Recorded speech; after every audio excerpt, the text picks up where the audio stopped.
People will go ahead and let us know if there's audio without us being in space. There It we go. sounds like what was that show? Like a freaky, like a Oh, Twilight it Zone. sounds like it felt like I was the audio seemed like I was tripping on acid, which I've Yes. never done. So I'm just assuming That's that's what you think it would sound that's what I like. think it would Yeah. sound like. Yeah, absolutely.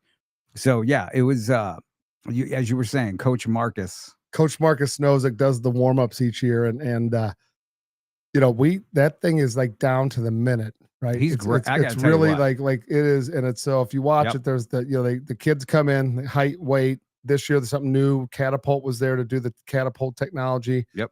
Test them. I'm really curious to see some of that data. Me too. The They're world trying to hears sync us it now, up. They're by the trying to way. sync it up with like all the testing and Thank you all all. that stuff. And then then they go see you. They get the picture taken by you, and then they go up in the stands. And then they stage, and then they go down to the field, do their warm up. They break into 3 testing groups, and then they do their testing, which we usually have about 45 minutes to get, let's say, 140 kids tested. Mhm. The nice thing is that sideline is a little bit extra wide, so that's why it works. If that was like a normal sideline, Correct. you couldn't do it, right? Right. And so I was looking at that. I was looking at that dynamic, and I'm like, how? And it took me a second to figure it out. I'm like, oh, that's what it is, because everything fits. it is It's a perfect fit for how you guys run it. and it's so what's oddly enough, I went on Sunday. I went to Purdue. I was at a camp there, and the way they're set up is with they have a practice field. It's a turf, and then right next to it they have grass. But the way that it sets up, they could do a few things on the side, but it's not as clean because they have light standards and different things that are there and equipment and Right. But it's interesting. But they have an indoor, so that kind of makes that pretty nice. But they had we walked So in. is there indoor right next to the practice It's fields? it's down some steps, but Okay. yeah, I mean it's close. You got to go through the weight room. Yeah. But what was interesting is we got there and like it was not warm there. It was actually kind of similar weather, like 75, 78. No Somewhere in that rain range. though. No rain. But I was like, man, this turf looks really new.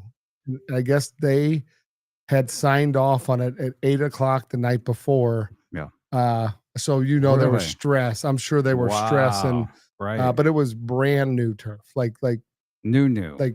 Like you yeah, guys, like you first all were the people on first it. ones Yeah. who were stepping on it. It's a nice, and Coach Odom's got some good things going over there. They got, they got really good facilities. They got their location's good. I think they're close enough to Indianapolis, but I know they're fighting an uphill battle with Notre Dame and Indiana being right there by them. Well, but it was interesting, and we got a chance to talk with Coach Henson, Coach Josh Henson, who used to be at Mizzou. He was offensive coordinator at Mizzou, offensive line coach at Mizzou under Gary Pinkel, and great to see him, man. And he was looking good, and he's excited. He's excited about what Purdue has to offer, and he was surprised at the facilities and everything going on up there at Purdue. Yeah, I think he'll be a really good addition. I think he was in that heyday of Mizzou with Pinkel. Yeah. The problem that happened there, right, was the politics. There was a lot of backbiting and guys thinking they should be the offensive coordinator, they should be the assistant head coach, they should be the next in line, and so there was infighting, and that showed, and that was part of the reasons why the downfall. I always thought Henson was a great fit for the offensive coordinator. 100%. I always felt as though Josh Henson was a perfect candidate, and I said it when I was publishing ShowMeMizzou.com. I said it. I'm like, Josh Henson is head coach material. Oh, without a doubt, 100%. I mean, and hopefully at some point. I'm curious. Yeah, that'd be a good question. That'd be a really good question to ask him. Maybe we can have him on. He was just, the previous 3 years, he was, he's been at Oklahoma State. He's been at Texas A&M. He's been at USC. So this guy's a high level coach. And, but he spent last 3 seasons with Lincoln Riley. And was curious to hear from him. And he had some really good insight, just was talking about what they had. And he had a really good O-line there. But he made a couple comments about, that's not the easiest place to win, and there's a lot of issues that are not even football related that you would think would.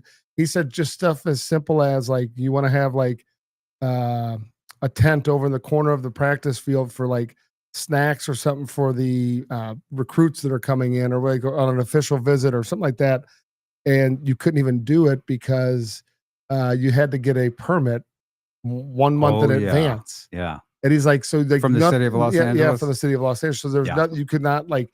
He's like, it was just really difficult to like just kind of move fluidly like you need to in recruiting. That's and funny so, that trickles down to that. I mean, we saw with like the recent wildfires out there, and everybody was complaining about it's going to take us forever to rebuild because it's the bureaucracy and having to get Yeah. permits. And so that's crazy that trickles down to permits. college football.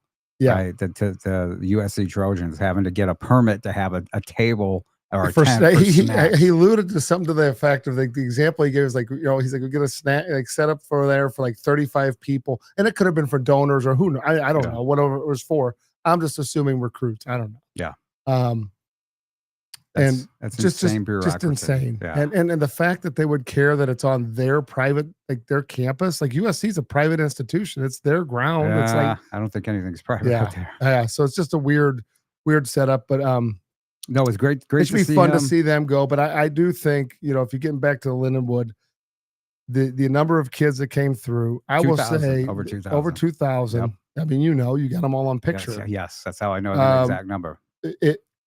JP, the flow, and I know, probably sitting there watching it, the fans or the parents, it looks kind of strange because it's like this ebb and flow. They do, one year they did a time lapse of it, and it's really rhythmic, right? There's it flows, it's a machine, it's a machine, and so there's no other way to do it, right? And I do feel as though you get a lot of reps. I mean, like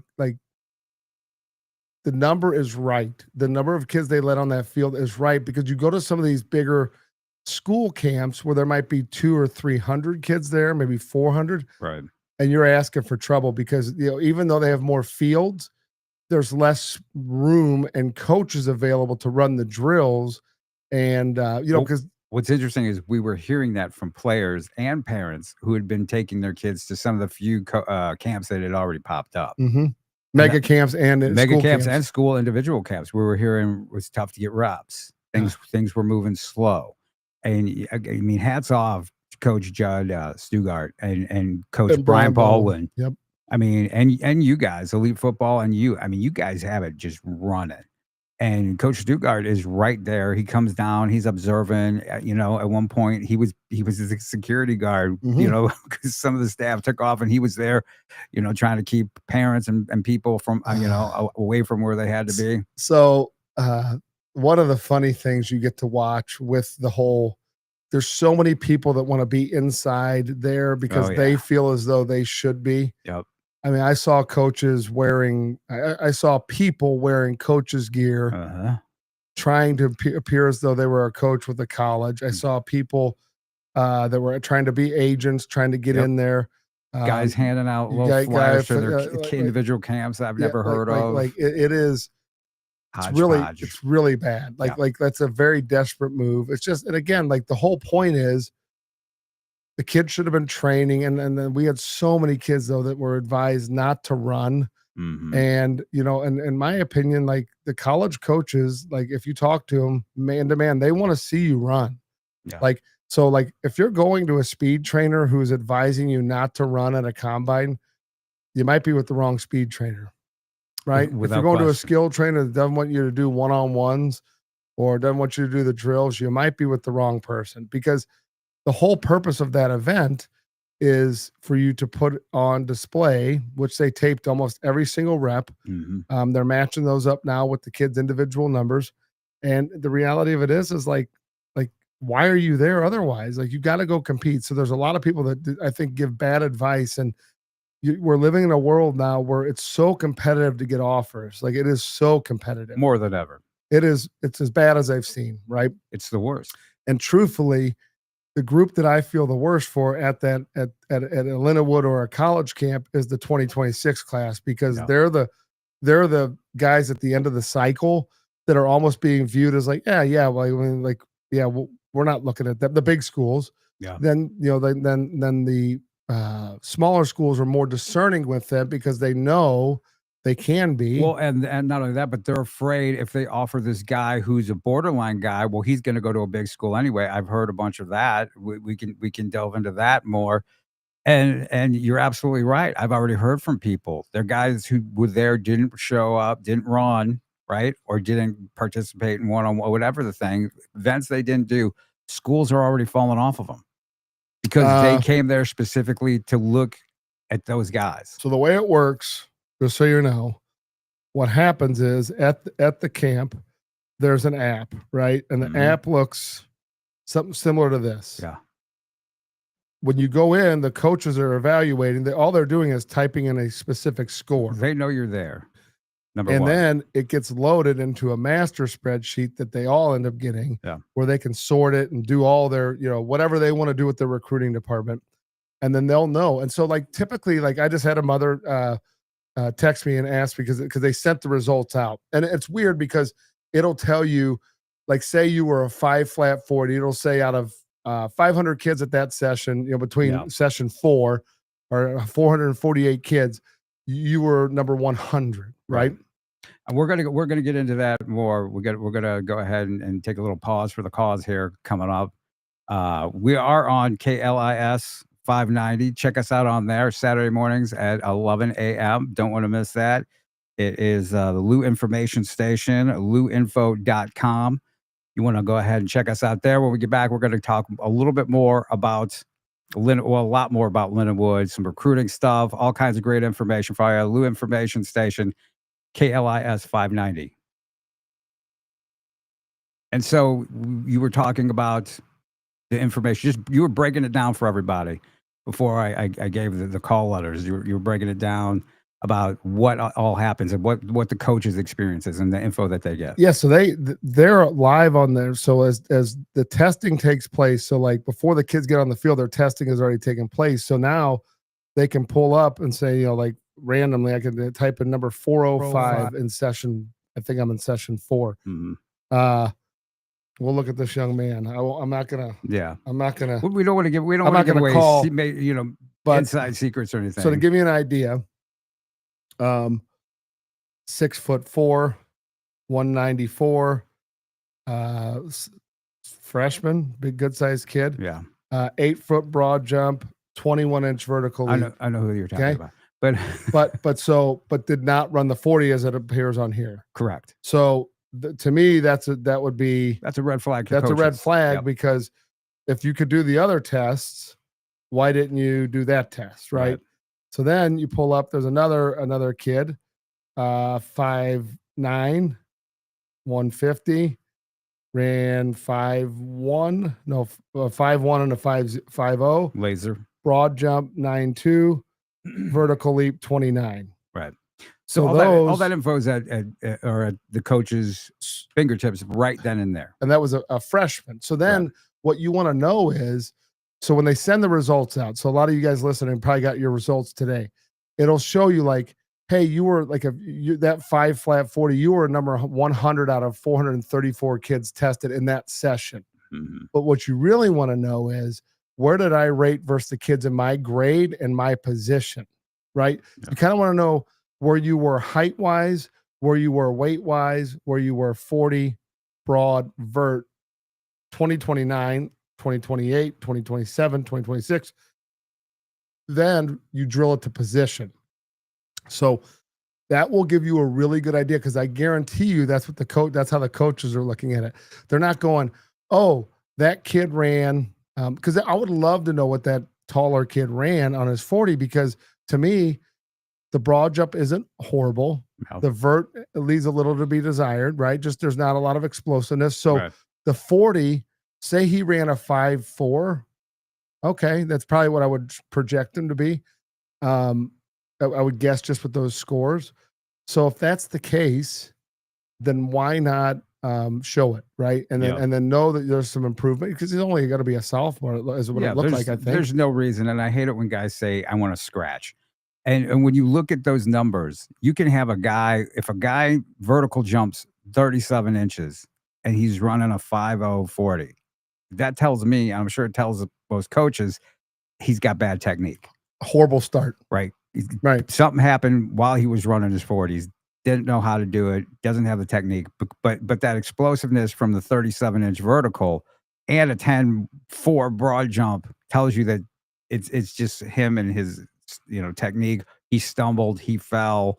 It was wet. Whatever the reason is. Yeah, and you get 2 attempts. But by and large, the other thing is that a lot of kids will get like really bent on a shape about like, well, I normally jump this on the vert, or I run this on the 40. What I tell them is when the coaches get these stats are standardized because they're all done on the same pieces of equipment, the same jump mats, the same laser tester, same brand, same everything, and then the same lasers. So it's a relative. You're standardizing it, right? So like that 2,000 kids tested on the same stuff, so they're not even rating you against the rivals event 3 months ago. They're rating you on what you did now, right? Versus other kids in your peer group. Yeah. And so again, you just want to be, if you're in the top 10% of your group, top 5% of your group, your age, your position, you're heading in the right direction. And so if you're not, then it's time to reevaluate, and it's time to start working on the things that are going to help you get to that point. And I know there's a lot of things to work on because a lot of you guys are at your schools and you're doing practices, but there's 2 things you got to get better at. Like this thing will show you how fast you are, right? This thing will show you how slow you are or how earthbound you are, right? But it also should be a barometer to say, hey, this guy, he can get faster. This guy, man, I mean. And at the same time, it also does not mean everything. Okay, so testing is important. Yes, it's a part of it. It's only a part of it. It's important. Yes, the rivals thing you brought up is not even a factor. This is the big daddy. This is them laying eyes on you. This is them having these numbers that they have a base. They can see what you run, how high you jump, how your broad jump, all that, how quick you are. But the other thing is they're watching you in indie drills, right? They're watching how you move. They're watching you in warm-ups. They want to see your body movements, right? How twitchy you are.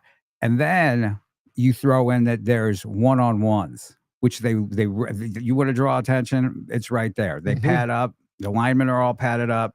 The one-on-ones. I mean, it's pretty electric seeing all those coaches. And I mean, how many coaches were there? 400? 400 coaches. Easily. And they're looking at all that. So if you're like, no point you arguing or losing sleep over, well, I usually jump this high, but today I didn't.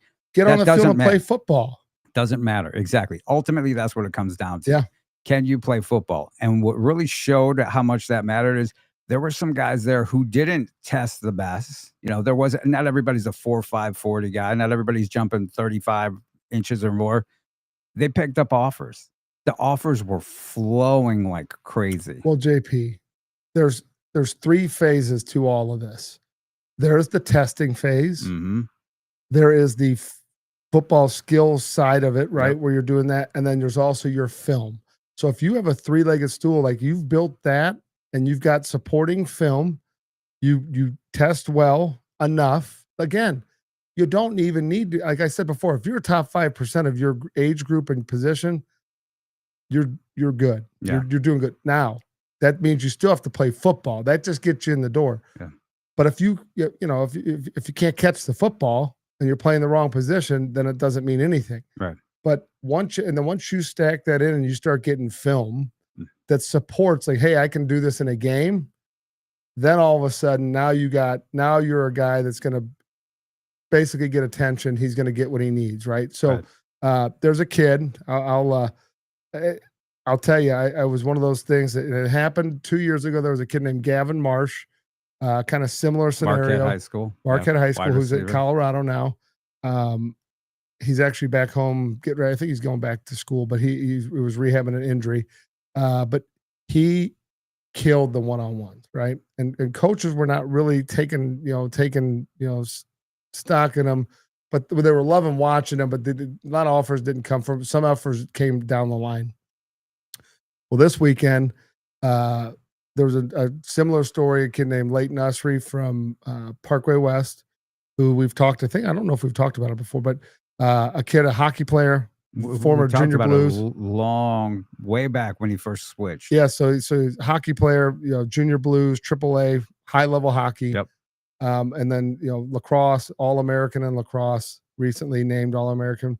Decides to play football last year, catches 82 balls, which not bad. That's usually a career, but he has been working his butt off. And what I will tell you is the moral of the story with him is, since he played hockey, they won a state championship, and then he won, I think, state semifinals in lacrosse.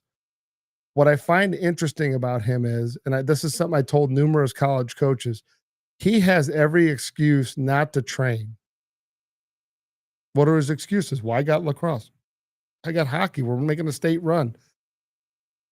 But he trained. And so when he showed up the other day, he looked really good. He looked mid-season form. He played lights out. He won every one-on-one, I think, that I saw. Yeah. And I had two coaches look at me and they go, that is the very best football player at this camp.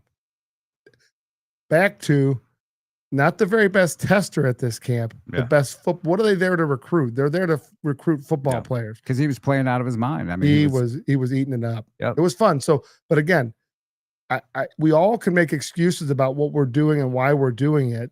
But at the end of the day, those guys are there to watch you do what you're doing. And so with that being said, he had serious interest with Air Force, Columbia, Dartmouth, Illinois State, Arkansas State. I mean, there was people around him who had no idea who he was until he came to this camp. And then numerous coaches flat out told him, and you need to hear this, kids and parents.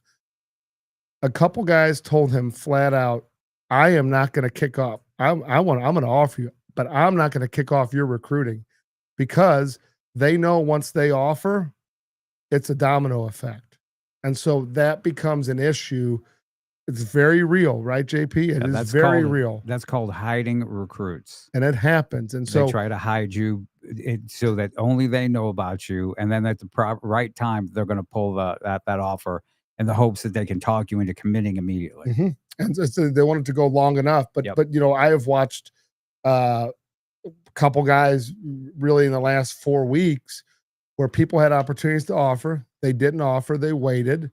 Someone else snuck in, offered in that time, and then got the process going. Then the other school offers later on the back door, and then the kid's like, no, I'm already committed to these guys. And there's a bunch of guys out there like that. I could name a few names, but I'm not. But college coaches have talked to me about certain kids, and they're like, we love this kid, but we're afraid he's going to get bigger offers. Happens. We're afraid and I'm thinking to myself, well, so if you're talking to schools, they might love you. They might want to offer you, but some of them are afraid because they think that they want to hold off as long as possible in the hopes that you don't get those big offers. It's such a, chicken and egg type of a deal, right? It's sad. It is sad. It's almost pathetic, really. But shoot your shot. On the offer this kid. Yeah, right. Because that's like you and I are like, come on, get off the pot. Yep. But you do, in some regards, understand, because it's a very copycat business. It's business. So it's a business. And so, with all due respect, like I would never tell those guys how to do their job. I just make suggestions as you do. Mm-hmm. Anybody's telling you they're going to get your kid an offer and they're lying to you. Correct. Unless they're telling you, hey, because this is an easy one. If your kid wants to play college football, we can find a place for him.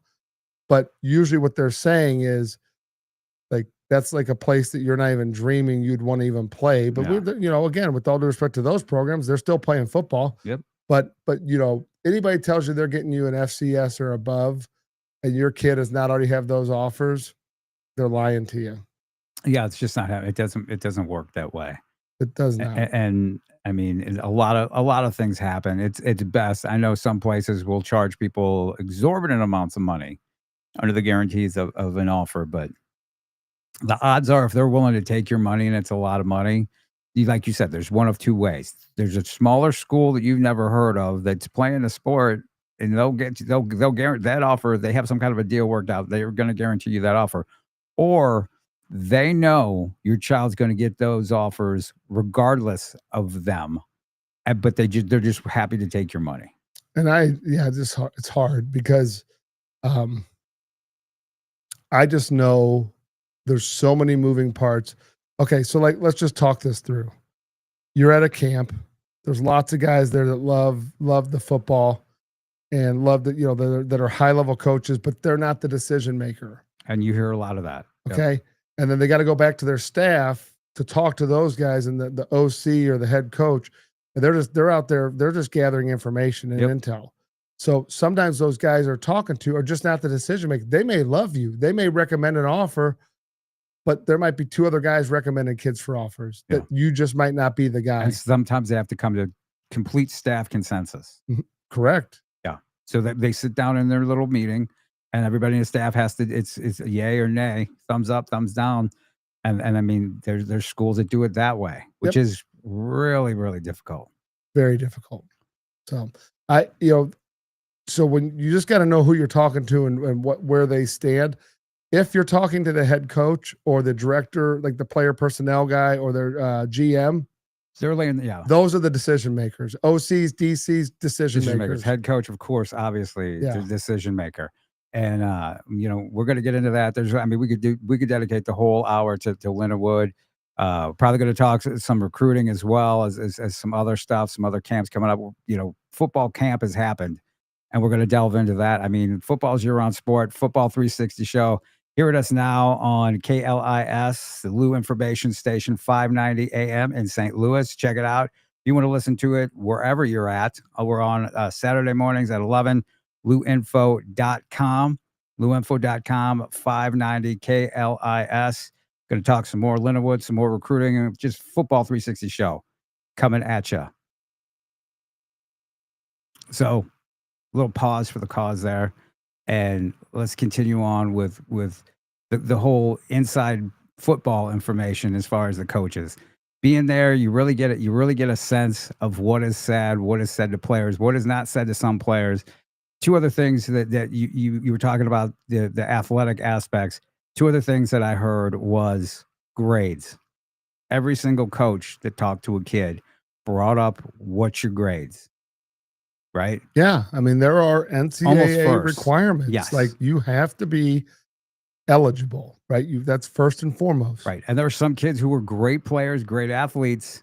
And guess what? You're not going to get the offers if your grades are just completely in the toilet. So, but it is the feeding frenzy. The fun one to watch is when they figure out like that late nursery. Yeah. Let's say he's a 3.8 plus kid. Oh, right? Yeah.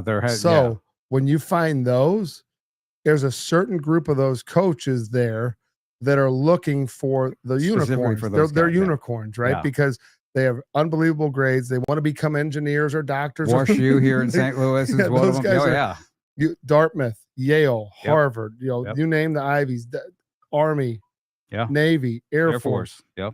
One of the pitches from the Air Force guy is, hey, you want to learn how to fly planes? We will pay for you to learn how to fly planes. And when you get out, you'll be getting paid $500,000 a year, flying private jets or commercial liners or whatever it might be, or cargo jets or,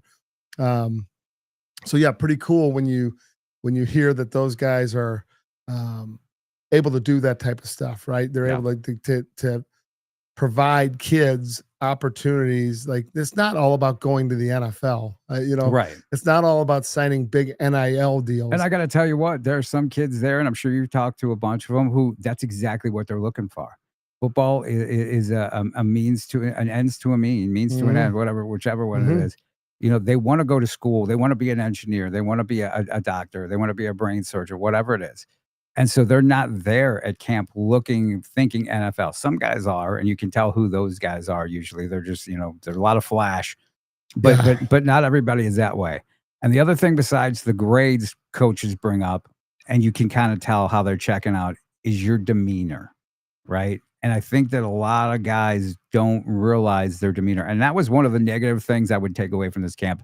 It kind of surprises me. I want to tell parents and players listening, be upbeat, right? When coaches talk to you, when anybody talks to you, answer, respond. Yes, sir. No, sir. Answer. I saw way too many guys who just have a dead stare, right?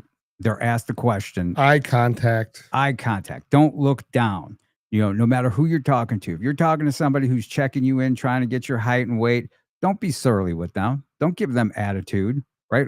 I mean, you know, because guess what? Everybody's watching you, Uh, but every little thing, let me tell you, whether it's testing, you want to have an butting attitude, in line. butting in line, you want to argue about your scores or this or that. People are watching you. You see the coach when they're testing, the coaches line up and they're watching it and they're watching the demeanor. Oh, 100%. How's the guy react? Right? You do a broad jump and you start wanting to jaw at the guy's testing you. Oh man, that ain't, you didn't do that right. Right? We've only tested 2,000 other kids. This is your athlete. You know, for some of these guys, your athlete 20,000 that they've tested. Right? Yeah. That many kids. Right? But what's interesting, JP, is like, you know, we gave advice like wear something of color that's gonna, like, you know, whether it's your gloves, headband, shorts, shoes, whatever it could be. I mean, it doesn't all have to be shorts, doesn't all have to be shoes, but show something that is like, oh, the kid in the pink shorts, kid in the blue shorts, the guy in the red headband, or whatever it might be. Right. Bright green gloves. Do you see some of those sometimes? Yeah. But I tell you, coaches, I promise you, one of the coaches, he goes, oh, hey, who is that? I go, oh, that kid over there in the red shorts. Yep. He goes, oh, yeah. He goes, I wrote him down already. He goes, it's funny. The kids that have different colored stuff on, he's like, that's what I write down on my notes so I can track them and find them again. Without doubt. Because you're assuming that they're tracking you off your number. They're looking and finding you. Then they see what your number is. Right. Right. And the numbers, it's hard to see from all the way across the field. Believe me. I mean, there's so many kids on the field and you're trying to see, you know, get an angle to see what the number is. And then as soon as they get the number, they write it down or they pop it in their phone, right, and then put notes in their phone about you. But they know you as bright pink shorts, neon green, 100% cleats, right? They know that right away.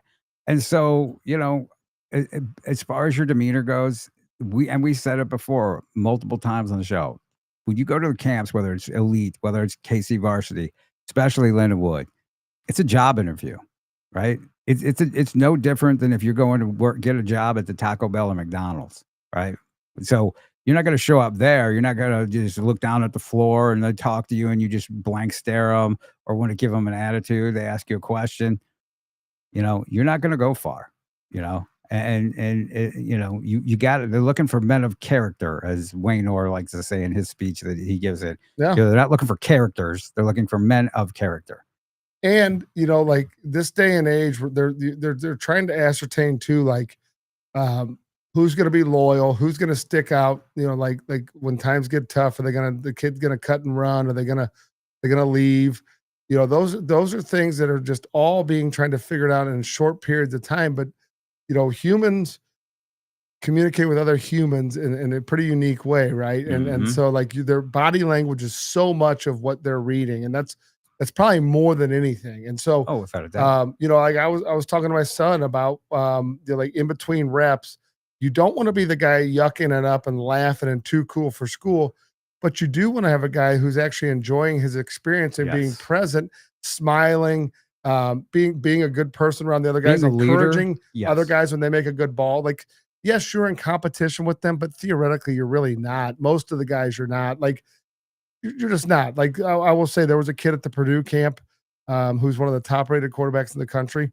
Good. It was a little eye opening to me because he was like a pretty, like a top 5 guy in the country. And I would argue he was already anointed. If he came into a Sunday class at our facility, he would fit in. I'll just put it that way. He would not stand out. He would fit in. Right. So a lot of that comes is where you're from and who anoints you. And, you know, being from California, Florida, Texas, Georgia, it helps. I mean, make no mistake about it. Right now, quarterbacks from Pennsylvania are in vogue for whatever reason. Yeah. Well, they were in the 80s, so I guess it's just cyclical. Just cyclical, swinging back. Right. So, you know, but I just think how you carry yourself, not being a jerk. Like, hey guys, the coaches told you get behind the line, and you don't want to get behind the line. Right. You know, or you want to butt and they ask you like, hey, just take your turn, and then you keep butting. Right. Guys take offense at that. I mean, I heard coaches get on kids. You know, now sometimes the coaches are kind of, they also don't want you to be, you know, wallflower sitting behind, not getting your reps, right? So So I will tell you, like, I mean, some of the younger guys that I see that are used to doing stuff in our facility, if someone wasn't going, they were just getting in there. That's a difference. That's Yeah. not butting. That is taking an opportunity that presents itself. Yeah. If somebody's not willing to go and it's not your turn and they don't step up, I hate you to see step that. up. I hate to see that. And that bugs the crap out of me. And saw too much of it where guys who just want to stand there and there's a big scrum of guys. It's not, uniform lines, it's whatever. And so the guys will take advantage of that. But the guys who show the leadership, the guys who will tell everybody else, get behind the line. Hey, clean this up. Hey, everybody, do this. I saw some guys just trying to help their teammates get their shirts, right? Get their height and weight. And I'm like, you guys teammates? And he's like, yes, sir. Right? Yes, sir. And I'm like, you're captain, aren't you? And he's like, yes, sir. And shows. And there are things that, especially when you're a younger guy, you should try to strive to do that stuff. It may not be, it may be painful to do at first, but over time you're going to learn. And it was funny. I was talking to a kid. I'll give him a shout out. Gabe Rodriguez, quarterback at the Smet, good size, good looking kid, very intelligent. He's a guy who is going to use football for his betterment in college. And he says that, yeah. I mean, he is, since I've known him as a little kid, that is his objective. Yeah. And, I've had and I told him today, I saw him training. I said, hey, so I'm going to give you a compliment. I said, in one of your coaches, I was asking about you and what's going on with you. And he said that, I've walked by this room, I guess one of the classrooms at school, multiple times this offseason, and he's had kids, running backs and receivers, and he's in there schematically talking through the offense with them. Mm-hmm. Right. Yeah. And then I said, in practice, he said he likes to get the freshmen and ask him, like, hey, what are you running? He said that he had a kid who's like, I'm going to run a dig. And he said the kid ran, he's like, okay, you should do 12 yards, you can run in your dig. And the kid turned it to an out, I said, well, maybe there's a field on the other side. He was running across the middle of that one. But so anyway, those guys, that leadership, he's a guy that will go to a WashU, an MIT, Ivy League. Those schools place high value in these 4.2 GPA kids who are good size, who can throw the ball, and also are just high character human beings. Yeah. And I argue the bigger the business gets with football, the more people, the more professional you're going to need to be as a kid coming out of the past. Maybe you didn't need to be that way as much, but I think the product that we're going to see, and I think we can touch on it, JP, I did an unofficial poll while we were there. Yeah. Unbeknownst to you, I was asking all the Power 4 guys what their opinion on is what was going to happen in the coming months, if not years. The consensus is the NCAA will not be there for them. It might be there for other people, but it will not be there for them. I think I've heard that before. That was the consensus. I mean, you're talking to people who are not the decision makers, because they're coaches, and they don't have all the info. Right. But the writing's on they're the wall. hearing stuff. Yeah. And this was Big Ten, SEC schools, and a few Big 12 guys.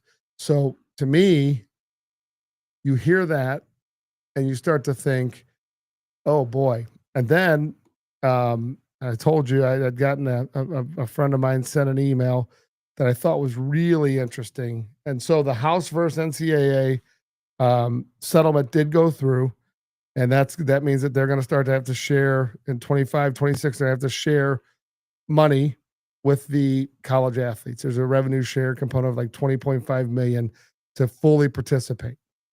So University of Michigan sent out a piece of information to their fan base and from the AD, and they are projecting a $27 million shortfall next year due to a $20.5 million revenue share with the athletes and a $6.2 million in new scholarships, because this House versus NCAA bumped the scholarship levels up.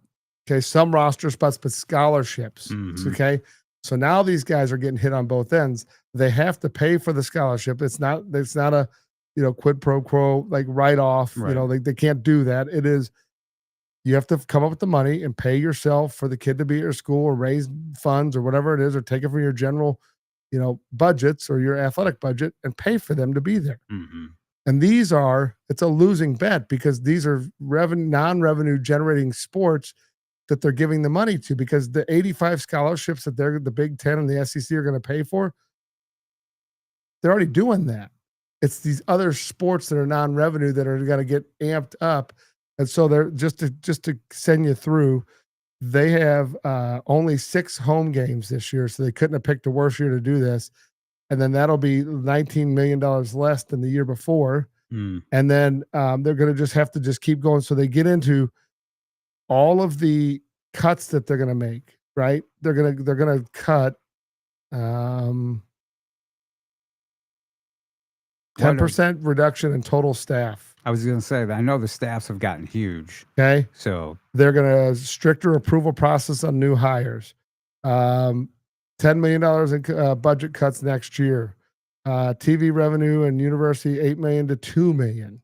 So they're losing. Like it is a very interesting time for these schools, and unfortunately for them, they're going to have to make hard choices on other sports, and that's what it's going to come down to. But when they leave, okay, so what's going to be really scary for the other sports is when football leaves, when the Power Four and they leave and they do their own thing, which it sounds like that's probably going to happen, and the NCAA remains, let's say they can weather the storm, and they become the manager of FCS and Group of 5 football and all the other sports.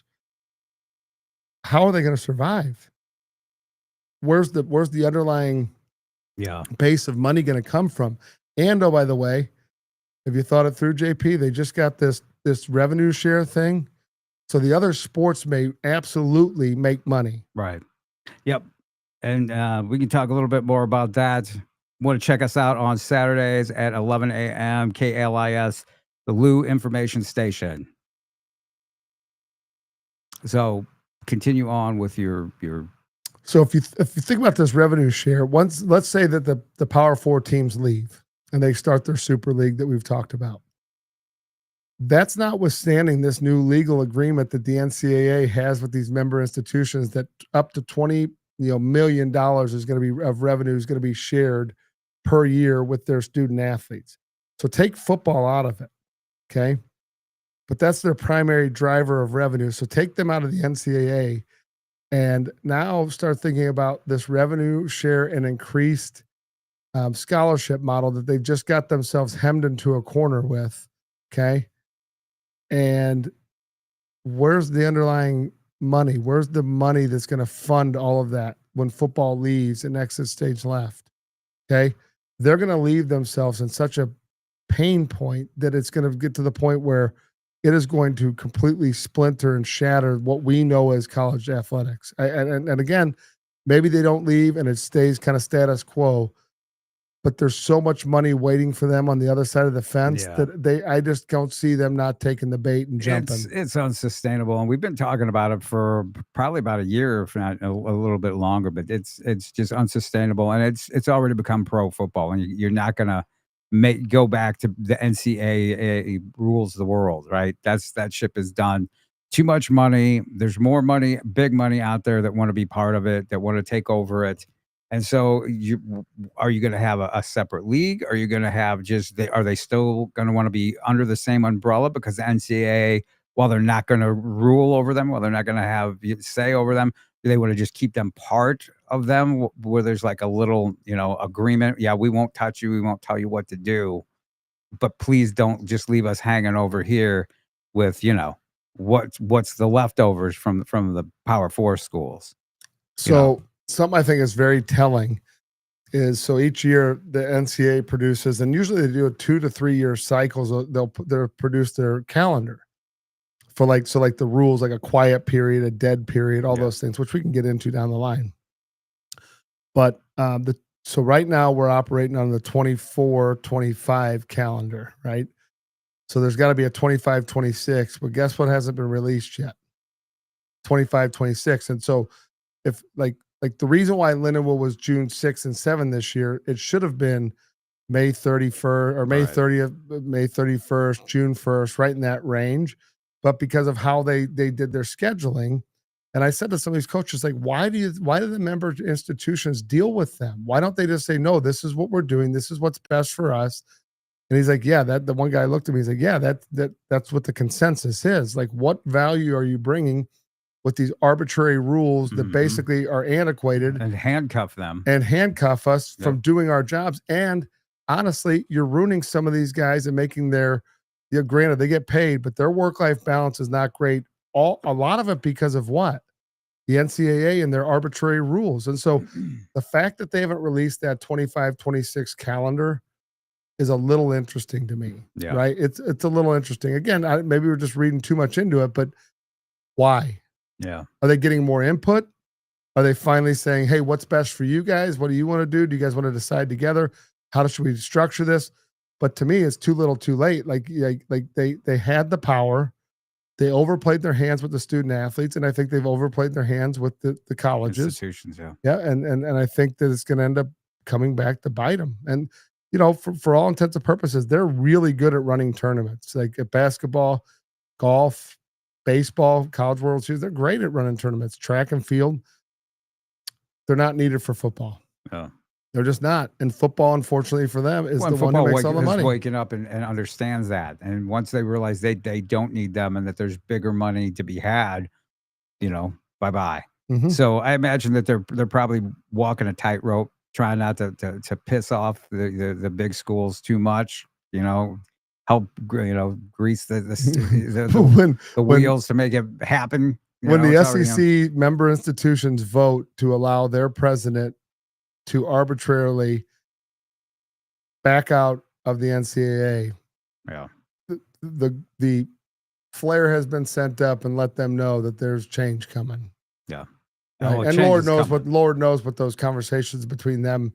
I mean, can you imagine trying to be the NCAA negotiating from the position of power that you've always had, right? That has been eroded to the point where you're one lawsuit away from getting wiped out, right? And now you're suddenly in a position where you're backpedaling, trying to do everything you can to save these guys from leaving. It's absolutely crazy. It's absolutely crazy. So back to Lindenwood here. We wanted to talk a little bit, get into recruiting a little bit. Yep. And I mean, the offers were there to be had. Now, the one thing that we both noticed, and I mean, we're not surprised, is the Power 4 schools didn't really throw out a lot of offers. And that's because recruiting for them is primarily the transfer portal, with the high school guys being the supplemental. So they're collecting data, collecting information, meeting guys, sizing them up to take back to their schools, as we've talked about with the staffs, and come to some kind of consensus or decision on some guys. But the other schools, now I will say Washington State was very impressive with their recruiting. They love Missouri now, and North Dakota State. I mean, those are.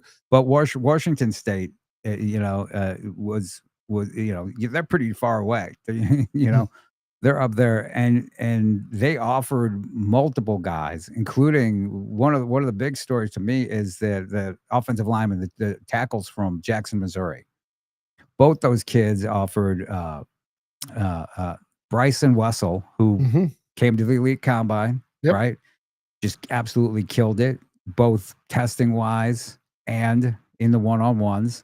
Picked up 8 offers from Lindenwood based on his. I think that was a good day. Right? That's a pretty good day. Do you think it was worth the $100 he paid? But JP, I thought mega camps were.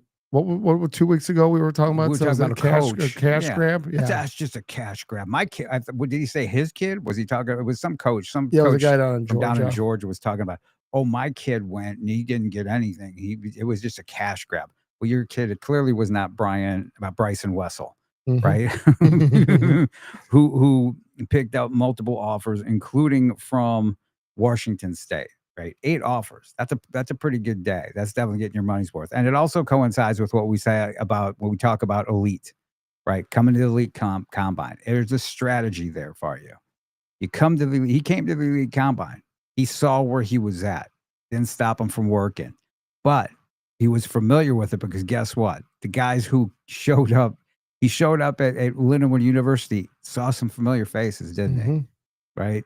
Well, it just happened to be everybody who he saw at the elite combine. And so he kept working, showed up there, him and a 2027 offensive tackle as well, and I always get his Braden. I don't know why I get it. I think it's because it's with a Y, right? He spells his Braden with a Y. He picked up 4 offers off of it. 2027 kid. Now he's 6'7", he's 283 a big pounds. boy. He's a big boy, right? There were some huge kids. Huge dude. I mean, those were the little guys, right? Yeah. But so Braden Harris was just at the KC Varsity Combine He looks great. at Parkway West. Absolutely, one of the finalists for the King of the Hill. Barely just lost out. I think it was Noah McCullum who knocked him out of the another 2027 kid who's just going to be up next. But he came to the KC Varsity Combine, and guess what? Guess who he saw? Guess who Braden saw working the KC Varsity Combine? Right, there were college coaches there already. So he was familiar. You go to the Elite Combine, you go to the KC Varsity Combine. Those are preparing you.